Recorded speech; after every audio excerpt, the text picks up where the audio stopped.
Today we are building our own Pomodoro focus timer with HTML, CSS, and JavaScript.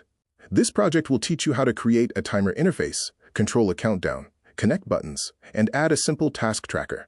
It is a beginner-friendly project, but it introduces real web app logic. Let's start building the focus machine. The Pomodoro technique is a simple focus method built around short work sessions and intentional breaks. The basic cycle is easy. Focus on one task for 25 minutes, then take a 5-minute break. After completing 4 Pomodoros, you take a longer break, usually 15 to 30 minutes.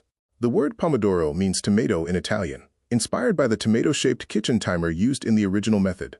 In our project, we will turn this idea into a working web app using JavaScript.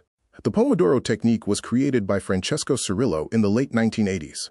As a student, he was looking for a better way to stay focused and manage study time. The idea was inspired by a simple, tomato-shaped kitchen timer. That is where the name comes from, because Pomodoro means tomato in Italian.